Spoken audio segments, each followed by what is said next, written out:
आज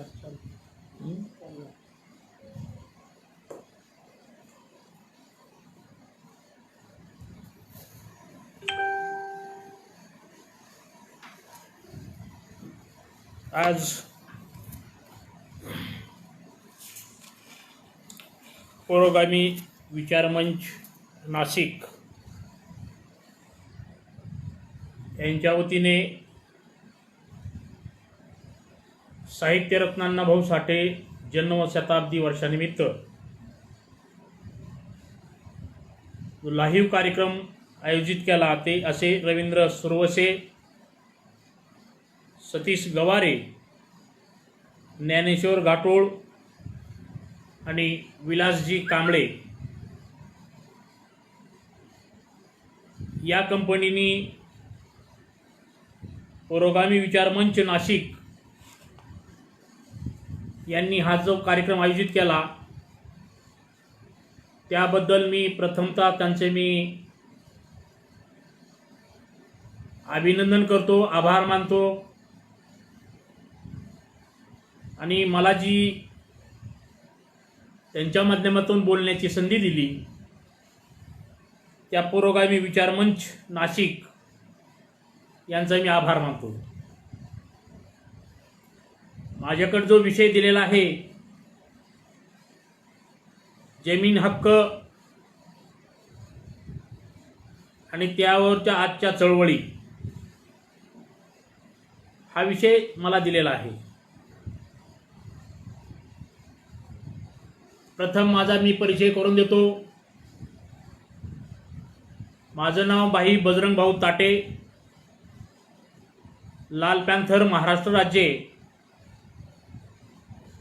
या संघटनेचा मी सक्रिय कार्यकर्ता असून संस्थापक अध्यक्ष आहे। मी गेली 30 ते 35 वर्षापासून ग्रामीण भागामध्ये डॉक्टर बाबासाहेब आंबेडकरांचं संविधानाला प्रमाण मानून डॉक्टर बाबासाहेब आंबेडकरांना आयडॉल मानून साहित्यरत्न अण्णाभाऊ साठेंचा विचार घेऊन कर्मवीर दादासाहेब गायकवाडांची कृती घेऊन आणि एकनाथ आवाड यांचं सहकार्य घेऊन मी गेली 30 ते 35 वर्षापासून जमीन हक्काच्या चळवळीवर मी काम करतो। जमीन हक्काच्या चळवळीवर बोलत असताना त्याचा इतिहास जाणून घेणं खूप काळाची गरज आहे, कारण हा इतिहास, ही चळवळ, शासकीय गायरान जमिनीची चळवळ ही आमची नाही किंवा आमच्या विचाराची नाही, तर ही चळवळ डॉक्टर बाबासाहेब आंबेडकरांचं अधुरं राहिलेलं स्वप्न पूर्ण करण्याची चळवळ आहे। तुम्ही असं का म्हणाल? मी तुम्हाला संदर्भ देऊ इच्छितो की डॉक्टर बाबासाहेब आंबेडकरांचं जे ग्रंथ आहेत त्या ग्रंथामध्ये डॉक्टर बाबासाहेब आंबेडकरांनी लिहून ठेवलेलं आहे, त्याचा एक अभ्यासक म्हणून मी आपल्यासमोर मांडण्याचा मी प्रयत्न करीत आहे। दिनांक 19 मार्च 1927 ला मंगळवारी माणुसकीच्या न्याय हक्कासाठी चौदार महाड येथील तळ्यावर डॉक्टर बाबासाहेब आंबेडकरांनी लाल झेंड्याखाली खूप मोठा असा सत्याग्रह केला आणि त्या सत्याग्रहामध्ये एक शपथ दिली की तमाम महाराष्ट्रातील नव्हे तर सर्वांनी आपल्या घरावर लाल झेंडा उभारावा आणि लाल झेंडा उभारून एक शपथ घ्यावी आणि शपथ घेऊन आपण सत्याग्रहाला कामी लागावे, असे डॉक्टर बाबासाहेब आंबेडकरांनी चौदार तळ्याच्या लढ्याच्या संदर्भामध्ये सांगितलेलं आहे। डॉक्टर बाबासाहेब आंबेडकरांनी माणुसकीच्या न्याय हक्कासाठी दिनांक 19 आणि 20 मार्च मंगळवारी डॉक्टर बाबासाहेब आंबेडकरांनी चौदार तळ्यावर जो सत्याग्रह केला, तो सत्याग्रह माणुसकीच्या न्याय हक्कासाठी होता.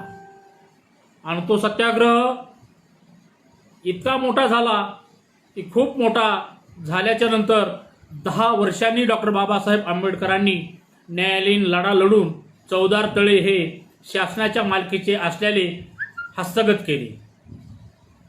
दिनांक 19 मार्च 1927ला अस्पृश्यता स्वातंत्र्य दिन साजरा करण्यात आला आणि लाल झेंडा लावा असे सांगण्यात आले. माणुसकीचे न्याय हक्क मिळणार अशी प्रतिज्ञा डॉक्टर बाबासाहेब आंबेडकर यांच्याकडून घेण्यात आली. दुसरी अत्यंत महत्त्वाची गोष्ट, बाबासाहेबांचा संदर्भ हा गायरान जमिनी, फॉरेस्ट जमिनी याला लागत आहे. कारण महाराष्ट्रातील विभागवार जर विचार केला तर पश्चिम महाराष्ट्रातला हा जमिनीचा प्रश्न हा वेगळा आहे, मराठवाड्यातला जमिनीचा प्रश्न हा वेगळा आहे, विदर्भातला जमिनीचा प्रश्न हा वेगळा आहे. पश्चिम महाराष्ट्रामध्ये महारवतनाच्या जमिनीचा प्रश्न आहे, मराठवाड्यातील गायरान जमीन, फॉरेस्ट जमीन हिचा प्रश्न आहे आणि विदर्भामध्ये भूदान चळवळीचा प्रश्न वेगळा आहे. असा वेगवेगळ्या प्रश्नावर डॉक्टर बाबासाहेब आंबेडकरांनी संदर्भ दिलेले आहेत. म्हणून मी आज आपल्यासमोर जेवढा माझा अभ्यास आहे तो आपल्या समोर मी मांडण्याचा प्रयत्न करत आहे. ज्या वेळेला डॉक्टर बाबासाहेब आंबेडकरांनी चौदार तळ्यावर सत्याग्रह केला, सत्याग्रह करूनच थांबले नाहीत तर त्याच्यानंतर अनेक ठिकाणी डॉक्टर बाबासाहेब आंबेडकरांनी गायरान जमिनीच्या संदर्भामध्ये अनेक ठराव घेतलेले आहेत. मी असा सांगेन की 30 सप्टेंबर 1937ला वार गुरुवार रोजी डॉक्टर बाबासाहेब आंबेडकर मद्रास मेलने सकाळी बोरी बंदर स्टेशनवरून सोलापूर जिल्ह्याकरिता दौऱ्यावर निघालेले होते आणि डॉक्टर बाबासाहेब आंबेडकरांची परिषद पंढरपूर जिल्हा उस्मानाबाद येथे होणार होती. डॉक्टर बाबासाहेब आंबेडकर 31/12/1937ला वार शुक्रवार रोजी डॉक्टर बाबासाहेब आंबेडकर कुर्डुवाडी जिल्हा सोलापूर स्टेशनवर पहाटे 5:30च्या सुमारास डॉक्टर बाबासाहेब आंबेडकर दाखल झाले होते. कुर्डुवाडी रेल्वे स्टेशनवर परिषदेचे स्वागताध्यक्ष तत्कालीन आमदार जीवनप्पा इंदाळे डॉक्टर बाबासाहेब आंबेडकरांचे स्वागत करण्याकरता पुष्पहार घेऊन समोर आले होते. डॉक्टर बाबासाहेब आंबेडकर यांना पुष्पहार देऊन मोठे स्वागत केले. कुर्डुवाडी जिल्हा सोलापूर येथे डॉक्टर बाबासाहेब आंबेडकर एक स्पेशल मोटारीने व्यवस्था करण्यात आली होती. इतर गाड्या दिवस उजळण्याच्या सुमारास डॉक्टर बाबासाहेब आंबेडकरांची गाडी पंढरपूर जिल्हा उस्मानाबादच्या मार्गाने लागल्या होत्या. वाटेत जात असताना माढा तालुका जिल्हा सोलापूर वावळे या गावामध्ये डॉक्टर बाबासाहेब आंबेडकर व इतर आमदाराचं गावकऱ्यांनी पुष्पहार देऊन त्यांचे भव्य स्वागत करण्यात आले होते. डॉक्टर बाबासाहेब आंबेडकर यांची गाडी व पाठीमागून कार्यकर्त्यांचा आमदारांचा गाड्या करकम या गावाजवळ गाडी येताच करकम गावातील दलित आदिवासी व अस्पृश्यता स्वयंसेवक दल यांनी डॉक्टर बाबासाहेब आंबेडकर यांच्या स्वागतार्थ वाजंत्र्यासह समोर आले व जमलेल्या मंडळींनी डॉक्टर बाबासाहेब आंबेडकरांची भव्य मिरवणूक रूपांतर केले व गावात महार मांग समाज यांनी मंडप उभा करून डॉक्टर बाबासाहेब आंबेडकरांच्या स्वागताची जोरदार तयारी केली होती. करकम गावातून डॉक्टर बाबासाहेब आंबेडकर यांची मिरवणूक निघाल्याच्या नंतर डॉक्टर बाबासाहेब आंबेडकरांची मोटार व दुसऱ्या स्वयंसेवकाची बस करकम तालुका पंढरपूर जिल्हा सोलापूर या गावातील बदलकोट गायरान जमिनीमधील व फॉरेस्ट जमिनीमधील चंद्रभागेच्या काठावरील गायरान जमीन व फॉरेस्ट जमीन डॉक्टर बाबासाहेब आंबेडकर यांनी स्वतः जनसमुदायास पाहायला निघाली. मोटारीमध्ये ऐंदाळे, गायकवाड, रोहम, सावंत, चित्रे अशी अनेक मंडळी डॉक्टर बाबासाहेब आंबेडकर यांच्या सोबत होती. गायरान जमीन, फॉरेस्ट जमीन, दलित, आदिवासी, भटके, विमुक्त व अस्पृश्यता समाजातील लोकांना सवलतीने मिळावी म्हणून तत्कालीन आमदार जीवनप्पा इंदाळे यांनी सरकारजवळ अनेक वेळा प्रयत्न केला होता व चालविला होता. हे डॉक्टर बाबासाहेब आंबेडकरांना माहीत होते. गायरान जमीन डॉक्टर बाबासाहेब आंबेडकरांचा प्रत्यक्ष अवलोकनात यावी म्हणून तत्कालीन आमदार जीवनप्पा इंदाळे यांनी हा कार्यक्रम आखला होता. गायरान जमीन, पडीक जमीन व फॉरेस्ट जमिनीजवळ पोहोचण्याकरिता डॉक्टर बाबासाहेब आंबेडकर यांनी व त्यांच्यासोबत असणाऱ्यांनी 3 मैल स्वतः डॉक्टर बाबासाहेब आंबेडकर पायी चालत गेले त्या गायरान जमिनीमध्ये. आणि गायरान जमिनीमध्ये गेल्याच्या नंतर तिथं गायरानधारकांनी अल्पाहार त्या ठिकाणी आणला होता. त्या ठिकाणी डॉक्टर बाबासाहेब आंबेडकर चंद्रभागेच्या नदीच्या काठी डॉक्टर बाबासाहेब आंबेडकर 3 किलोमीटर चालत जाऊन त्या ठिकाणी अल्पाहार घेतला व डॉक्टर बाबासाहेब आंबेडकरांनी ग्रहण करून डॉक्टर बाबासाहेब आंबेडकर सर्व ताप्यासह परत करकम गावी आले आणि त्या ठिकाणी महार समाजाने खास उभारलेल्या मंडपात त्यांचे प्रेमाने स्वागत केले व डॉक्टर बाबासाहेब आंबेडकरांचे 2 शब्द बोलण्यास जनसमुदायाने विनंती केली. तेव्हा डॉक्टर बाबासाहेब आंबेडकर म्हणाले की आपल्याला काही बोलायचे येते. मातंग समाजाने स्वागताचा कार्यक्रम आखला आहे, त्या ठिकाणी आपण बोलू असे सांगून डॉक्टर बाबासाहेब आंबेडकर मातंग समाजाने ज्या ठिकाणी मंडप उभा केला त्या ठिकाणी बाबासाहेब त्या ठिकाणी गेले आणि 1 जानेवारी 1938 रोजी सोलापूर मुकामी एक मातंग समाजाची एक परिषद भरणार आहे. त्या परिषदेला महारमांग चांभार यांनी उपस्थित राहण्याचे आवाहन केले. हे सांगण्याच्या पाठीमागचं कारण असं आहे की डॉक्टर बाबासाहेब आंबेडकरांनी दिनांक 26 डिसेंबर 1939 रोजी बेळगाव येथे डॉक्टर बाबासाहेब आंबेडकर यांनी स्वतंत्र मजूर पक्षाच्या परिषदेमध्ये डॉक्टर बाबासाहेब आंबेडकर म्हणाले की अस्पृश्यतेच्या घराण्याची चौकशी करण्यासाठी व डॉक्टर बाबासाहेब आंबेडकर यांच्या सूचनेनुसार एक कमिटी नेमली होती. ती कमिटी ज्याला खायला अन्न नाही, ज्याला राहायला झोपडी नाही, लंगूट घालणाऱ्यांना, दलित, आदिवासी, भटके, विमुक्तांना इतके पैसे आणावे कुठून म्हणून त्या ठिकाणी गायरान जमीन नावावर करण्याचे मोठे एक GR काढण्यात आला होता. कारण त्यावेळचे तर मोरारजीभाई देसाई यांनी सांगितले होते की डॉक्टर बाबासाहेब आंबेडकरांनी ही मागणी केलेली आहे तरी साऱ्याच्या 20 पट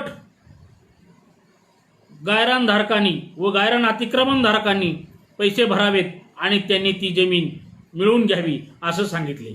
मग मला तुम्ही सांगा की त्यावेळेला दलित, आदिवासी, भटका, विमुक्त समाज त्यांना फक्त लंगूट घालायला होती, त्यांचे पैसे शेतसारा भरायला पैसे नव्हते, हे पैसे आणायचे होते कुठून. म्हणून यांनी हे असे अनेक या ठिकाणी संदर्भ देण्यात आलेले आहेत. आणि दुसरी महत्त्वाची गोष्ट आणखीन एक, डॉक्टर बाबासाहेब आंबेडकरांनी 30 सप्टेंबर 1939 रोजी दलित प्रजा परिषद कोल्हापूर येथे भरवली होती. या परिषदेमध्येही डॉक्टर बाबासाहेब आंबेडकर म्हणतात की गायरान जमीन, फॉरेस्ट जमीन जी दिसत आहे त्या ठिकाणी तुम्ही त्या ठिकाणी जा आणि गायरान जमीन आपल्या कब्जामध्ये घ्या आणि देवस्थान जमीन ही आपल्या कब्जामध्ये घ्या आणि आपलं जीवन चांगल्या पद्धतीनं जगा असे डॉक्टर बाबासाहेब आंबेडकरांनी सांगितले. हे डॉक्टर बाबासाहेब आंबेडकर लेख आणि भाषणे खंड 18 भाग 2 पान नंबर 310 मध्ये दिलेले आहे. ही सांगण्याची कारण काय तर आणखीन तुम्हाला दुसरं महत्त्वाचं आणखीन एक सांगू शकतो की डॉक्टर बाबासाहेब आंबेडकरांनी, मी मस्सा खंडेश्वरी, तालुका कळंब, जिल्हा उस्मानाबाद या गावी आहे. माझ्या गावापासून 30 ते 35 किलोमीटर अंतरावर दिनांक 22 फेब्रुवारी 1941 रोजी मौजे कसबे तडवळे, तालुका जिल्हा उस्मानाबाद येथे महारमांग परिषद आयोजित करण्यात आलेली होती. त्या परिषदेमध्येही डॉक्टर बाबासाहेब आंबेडकरांनी निजामाच्या काळात एक मोठा ऐतिहासिक निर्णय घेऊन त्या परिषदेमध्ये एक ठराव मंजूर करून तो निजाम सरकारला पाठवला होता आणि सांगितले की ज्या ठिकाणी गायरान जमीन आहे ती सर्व जमीन या ठिकाणच्या सर्व भूमिहीनांना वाटप करा. आता आपल्या संघटनेकडे तेव्हाचा GR, तेव्हाचे असणारे कागदपत्रे आजही आपल्याकडे उपलब्ध आहेत. म्हणून सांगायचं तात्पर्य असं की की पहिली ही गायरान जमीन कोणत्या पक्षानं काढलेली आहे, कोणत्या नेत्यानं काढलेली आहे, गायरान जमीन ही वैतीखाली आणा, कब्जात घ्या, हे कोण म्हणाले? तर डॉक्टर बाबासाहेब आंबेडकर म्हणाले. मग हे डॉक्टर बाबासाहेब आंबेडकर म्हणाले असतील, लिखित त्यांच्या खंडामध्ये आहे. मग डॉक्टर बाबासाहेब आंबेडकरांच्या नावावर चालणारे पक्ष, डॉक्टर बाबासाहेब आंबेडकरांच्या नावावर चालणाऱ्या संघटना यांच्यासोबत हा प्रश्न का नाही, हा या ठिकाणी चळवळीला विचारला जाणारा प्रश्न विचारू शकतो किंवा विचारला पाहिजे. तेव्हा आज ही प्रत्येकजण म्हणतात की डॉक्टर बाबासाहेब आंबेडकरांचं राहिलेलं अधुरं स्वप्न आम्ही पूर्ण करायला लागलेलो आहोत. आज मला ज्या ज्या चळवळी पुरोगामी आहेत, त्या चळवळी, ज्या संघटना, त्या संघटनेच्या अजेंड्यावर गायरान जमिनीचा प्रश्न बिलकुल उपलब्ध नाही. बिलकुल या प्रश्नावर वाचा फोडत नाही. का? डॉक्टर बाबासाहेब आंबेडकरांना असलेला अधुरा राहिलेला प्रश्न आपल्याला सोडवायचा नाही का? ह्याचा विचार का पडत नाही? आज Republican party of India doctor Babasaheb आंबेडकरांच्या हयात काळात येतील हा प्रश्न महत्वाने त्यांनी त्यांच्या पुढे नेलेला आहे. डॉक्टर बाबासाहेब आंबेडकरांच्या नंतर दादासाहेब गायकवाडावर जेव्हा बाबासाहेबांनी धुरा सोडली होती आणि त्यांना जबाबदारी दिली होती, त्यावेळेला कर्मवीर दादासाहेब गायकवाड यांचा रिपब्लिकन पार्टी ऑफ इंडिया आणि साहित्यरत्न सत्यशोधक साहित्यरत्न अण्णाभाऊ साठे यांचा असणारा कम्युनिस्ट पक्ष यांची युती होती. युती असल्याच्या नंतर यांनी अनेक ठिकाणी डॉक्टर बाबासाहेब आंबेडकर असोत किंवा कर्मवीर दादासाहेब गायकवाड असोत, ज्या वेळी कर्मवीर दादासाहेब गायकवाड ज्या वेळी आपल्या कार्यक्षेत्रामध्ये जातील, त्यावेळी शाहीर अमर शेख आणि त्यांचा ताफा, साहित्यरत्न अण्णाभाऊ साठे आणि त्यांचा ताफा प्रथम दर्शनी त्या गावामध्ये जात होता. मोठा जलसा होत होता, मोठी शाहिरी होत होती, शाहीर पोवाडे गायले जात होते आणि गाऊन त्यानंतर पुन्हा या ठिकाणी ज्या ठिकाणी कार्यक्रम असेल त्या ठिकाणी आमचे दादासाहेब गायकवाड त्या ठिकाणी जायचे आणि भाषण करायचे आणि भाषण करून मोठं लोकांना प्रबोधन करायचे.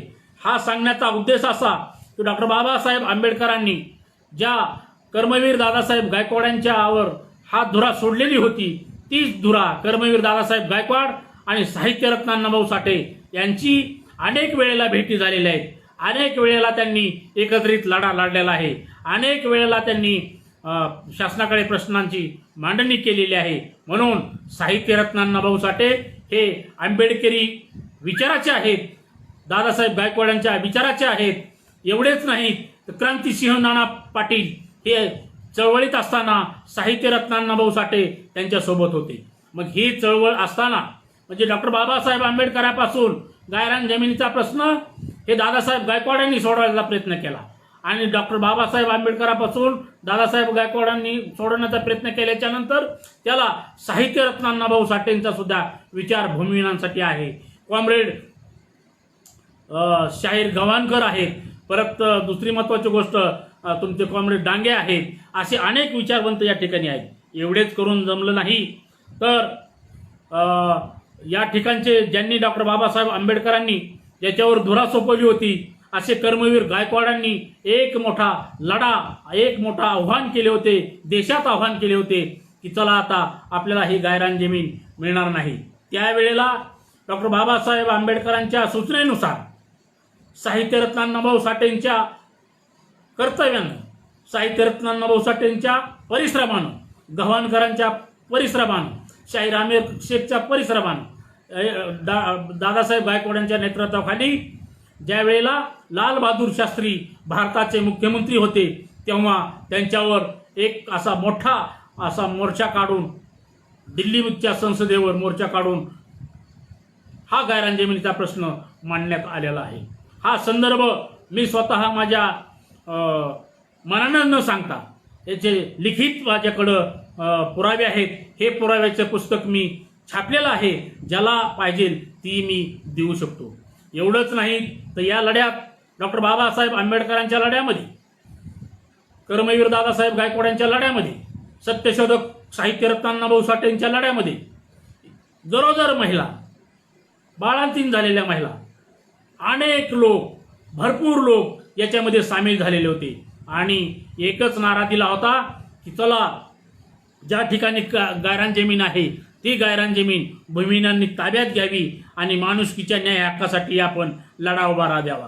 मात्र ज्या भूमिहीनांना गायरान जमीन हवी आहे, लढा द्यायचा आहे, त्यांनी मात्र आपण जेलमध्ये जाण्याची आपण तयारी केली पाहिजे. आपण तसं मानसिकता बनवली पाहिजे. कारण हा मूलभूत हक्काचा लढा असून आपल्या आत्मसन्मानित होण्याचा लढा आहे, स्वाभिमानाचा लढा आहे. म्हणून आपल्याला 4 दिवस जेल जरी आला तरी आपल्याला परवडेल, परंतु आपण भूमिहीनांच्या लढ्यासाठी लढूया. असे संदर्भ डॉक्टर बाबासाहेब आंबेडकरांच्या लिखाणामधून आपल्याला या ठिकाणी येतात आणि येऊन डॉक्टर बाबासाहेब आंबेडकरांनी खूप मोठी अशी राहिलेली चळवळ बाबासाहेबांनी गायरान जमिनीच्या संदर्भामध्ये, दादासाहेबांनी गायरान जमिनीच्या संदर्भामध्ये मांडलेली आहे. आणि दुसरी अत्यंत महत्त्वाची गोष्ट आणखीन एक सांगू इच्छितो मी की डॉक्टर बाबासाहेब आंबेडकरांनी दिलेला लढा,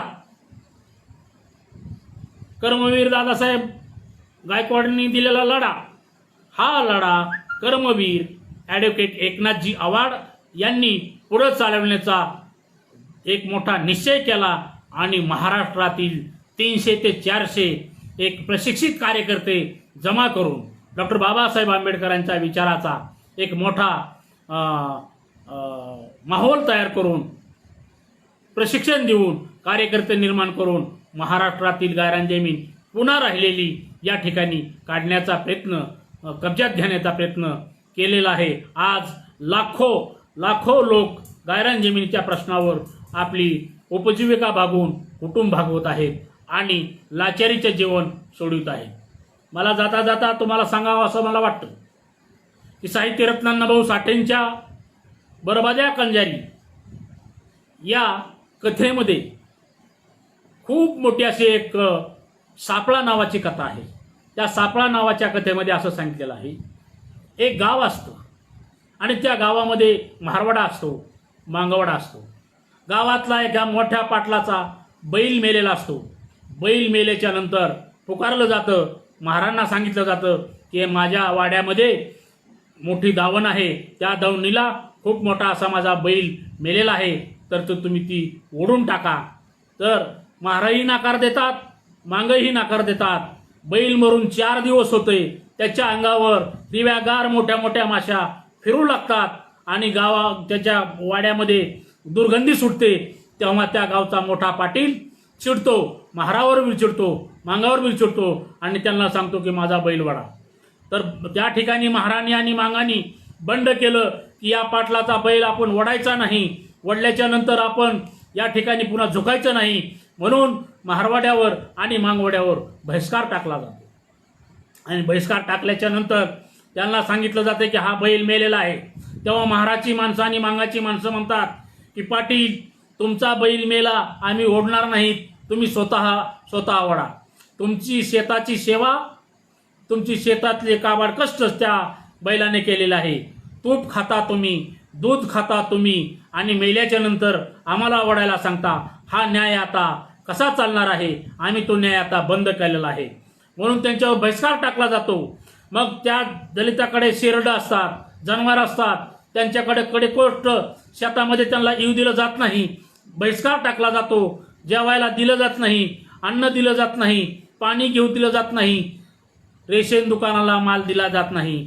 एवढंच नाही तर किराणा दुकानाचा सुद्धा माल दिला जात नाही. मोठं संकट महारड्या मांगवड्याला येतो. तरी त्या ठिकाणी महादू नावाचा महार उठतो आणि त्याला प्रतिकार करतो, आम्ही ते बैल वडणार नाही. बैल तर 4 दिवस मरून पडलेला आहे, घाण सुटलेली आहे, त्या ठिकाणी ओढण्याचा नकार दिला. तेव्हा महादून महाराला आणि मांगाला बोलिलं की माझ्या ही बैल ओढ नाही तर तुझ्यावर असं करू. त्यानं ओढला जात नाही. तेव्हा स्वतः गावात पाटलांनी तो बैल वाड्यातला, आमची महारामांगाची 4 माणसं बैल मोठा ओढतात, परंतु पाटलाच्या मोठ्या वाड्यातला 30 ते 40 लोकांनी तो बैल बाहेर काढला आणि बैल बाहेर काढून गाडीत घातला आणि गाडीत घालून शेतात नेला आणि शेतात नेऊन त्याला पुरलं गेलं. आणि तेव्हापासून खूप असा त्या गावामध्ये मोठा जाळ निर्माण झाला, बहिष्कार झाला आणि याची चिन्ह खूप विचित्र सुरू झाली. सांगायचं तात्पर्य असं की तेव्हा मग या समाजाने असा विचार केला की आपल्यावर बहिष्कार टाकलाय, जनावरं घातल्यात गोंडवड्यात घालायला सुरुवात केली. अनेक शेतातली जनावरं, बारामांगाची जनावरं शेतात घालायला कोंडवड्यात घालायला सुरुवात केली आणि कोंडवड्यात घातल्याच्या नंतर पैसे संपले. गळ्यातलं सोनं नाणं विकायची, जुडवी विकायची, कंबरपट्टा विकायची आणि आपली जनावरं त्या कोंडवड्यात घातलेली सोडून आणायची. असं करता एके दिवशी असं झालं की महादुबार म्हणला, आता मी तालुक्याला जातो, आमच्यावर बहिष्कार टाकलेला आहे, ही मी तालुक्याच्या तहसीलदाराला सांगतो, तालुक्याच्या तहसीलदाराला सांगून हा बहिष्कार उठवण्याचा प्रयत्न करतो. जाता जाता त्या गावात खूप असं मोठं गायरान जमीन होती आणि ती गायरान जमिनीतून जात असताना त्याच्या डोक्यात विचार आला की ही गायरान जमीन आपण विकत ताब्यात घेऊया, ही गायरान जमीन आपण नांगरूया. एवढंच नाही तर ही गायरान जमीन आपण वैतीखाली आणायची का, तर याचा आपण तालुक्याला जाऊन विचार करू. आणि विचार झाल्याच्या नंतर त्याचा हरास निघत होता. तो हरास त्या महादूनं एक 5,000 रुपयाला बोलली घेऊन तो हरास गायरान जमिनीचा घेतला आणि घेऊन तो हरास घेतल्याच्या नंतर तिथली जी असणारी जमीन खूप चांगली होती आणि ती जमिनीमध्ये स्वतः महादू महार आला आणि मग त्या जमिनीमध्ये खूप अशी पळसाची पानं, मोठी मोठी झाडं त्या पळसाची असायची आणि त्या पळसाच्या पानं कातरण करून काढून द्रोण आणि पंत्रवळ्या बनवण्यासाठी कामाला लागले आणि त्याच्यावर उपजीविका भागू लागली. आणि मग काही दिवसांनी त्या गावातली जनावरं त्या गायरान जमिनीमध्ये येऊ लागली. तेव्हा महादू महारांनी त्या ठिकाणी त्यांच्या पाटलाची जे असणारी जनावरं ही पुन्हा कोंडवड्यात घातली आणि मात्र त्या ठिकाणी पुन्हा पाटील नमला गेला आणि अशा पद्धतीनं सापळा करून ती जीवन उद्ध्वस्त होणारं एकत्रित केलं. म्हणजे सांगायची भूमिका अशी आहे की ज्या ज्या वेळेला दलित समाजावर मोठं संकट येईल त्या वेळेला साहित्यरत्न अण्णाभाऊ साठेंच्या सापळा या कथेतून एक मोठा विचार घेण्याचं काम आपण केलेलं आहे. सांगायचं तात्पर्य असं आहे की डॉक्टर बाबासाहेब आंबेडकरांची अधुरी असणारी चळवळ, कर्मवीर दादासाहेब गायकवाडांची अधुरी असणारी चळवळ, साहित्यरत्न अण्णाभाऊ साठेंची अधुरी असणारी चळवळ, शाहीर अमर शेखांची अधुरी असणारी चळवळ, क्रांतिसिंह नाना पाटलांची अधुरी असणारी चळवळ आता आपण मानवी हक्क अभियानच्या स्वरूपानं लढून आता गेली 35 ते 40 वर्षापासून चालू आहे.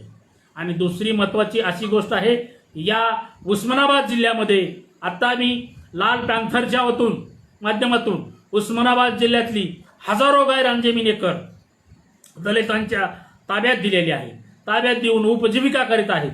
जे उपाशी मरत होते, ज्याला स्वाभिमान नव्हता, अशा लोकांनी ती जमीन काढली, वैत्याखाली घेतली, कब्जात घेतली आणि कब्जात घेऊन आपली उपजीविका भागवत आहेत.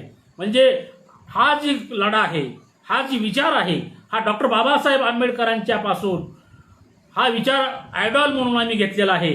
असा विचार कोणती संघटना घेती?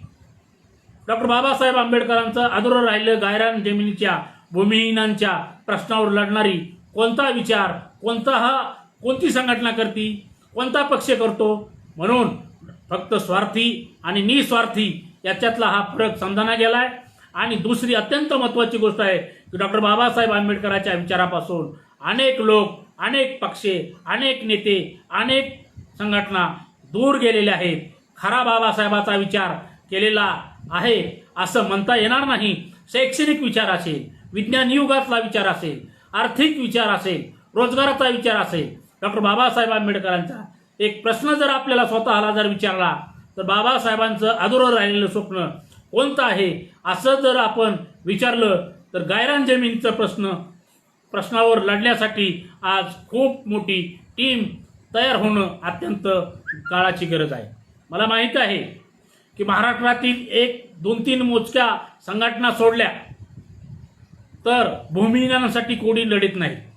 आता उदाहरणार्थ वसईचे माझे गुरु विवेक पंडित यांनी खूप मोठा असा गायरान जमिनीचा लढा दिलेला आहे. त्यांच्यापासून मी शिकलेलो आहे.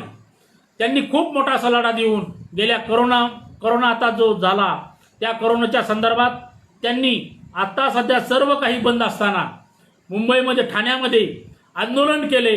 आंदोलन करून खूप मोठा असा सत्याग्रह करून शासनाला नमिवले आणि त्यांचा विजय झालेला आहे. अशी बोटावर मोजण्या इतकी लोक गायरान जमिनीच्या संदर्भामध्ये लढत आहेत. तेव्हा माझी नम्रतेची विनंती आहे की हा लढा जास्तीत जास्त मोठ्या ताकदीनं पुढे गेला पाहिजे. हा लढा खूप मोठा गेला पाहिजे, कारण हा लढा आता मराठवाड्यात मागं पडलेला आहे. हा लढा जास्तीत जास्त गेला पाहिजे. दुसरी अत्यंत महत्त्वाची गोष्ट आणखीन एक सांगतो की डॉक्टर बाबासाहेब आंबेडकरांचे संदर्भ सांगितले, परंतु शासकीय गायरान जमिनीच्या संदर्भामध्ये महाराष्ट्र शासनाने अनेक GR काढलेले आहेत. त्या GRचा कुठेही उपयोग झालेला नाही. GR काढून तसेच अंधारात ठेवलेले आहे. आता तर अत्यंत महत्त्वाची गोष्ट आणखीन अशी आहे की ज्या भूमिहीनांनी गायरान जमिनीवर अतिक्रमण केलेलं आहे, कब्जात आहे, अशा जमिनी महाराष्ट्र शासनाने वन विभागाला देण्यात आलेल्या आहेत. महाराष्ट्र शासनानं सांगितलं की ज्या ठिकाणी ज्या गायरान जमिनीवर अतिक्रमण आहे ते अतिक्रमण असताना वन विभागाला जमिनी घेऊ नका, असा आदेश असताना, असे परिपत्रक असताना महाराष्ट्र शासनातील कलेक्टरनी, तहसीलदारनी, डेप्युटी कलेक्टरनी असे आदेश असताना सुद्धा, अतिक्रमण असताना सुद्धा वन विभागाला जमिनी देण्यात आलेल्या आहेत. यामुळे अनेक गायरान जमीनधारक आपल्या हक्कापासून वंचित राहणार आहेत. तेव्हा हा राहिलेल्या वंचितांचा लढा अनेक लोकांनी, अनेक पक्षांनी, अनेक संघटनांनी देणं खूप काळाची गरज आहे. कारण हा लढा एका संघटनेनं पूर्तता होणार नाही. हा लढा एकट्या कोण्या माणसानं लढा देऊन उपयोग होणार नाही, किंवा एकट्या पक्षानं देऊन लढा जमणार नाही. तर माझी नम्रतेची विनंती आहे, महाराष्ट्रातील सर्व संघटनांना विनंती आहे, सर्व पक्ष प्रमुखांना माझी विनंती आहे की डॉक्टर बाबासाहेब आंबेडकरांचं राहिलेलं अधुरं स्वप्न पूर्ण करायचं असेल तर गायरान जमिनीच्या भूमिहीनांच्या प्रश्नाकडे जास्तीत जास्त ताकदीने लक्ष देण्याची अत्यंत महत्त्वाची गोष्ट करावी लागणार आहे. नाही तर या ठिकाणचा भूमिहीन समाज बाहेर पडल्याशिवाय राहणार नाही. अनेक GR आहेत, काय उपयोग आहे त्या GRचा? अनेक ठिकाणी सर्व काही आहे, काय नाही, उपयोग नाही. अनेक विद्वान नेते आहेत महाराष्ट्रामध्ये, काही उपयोग नाही.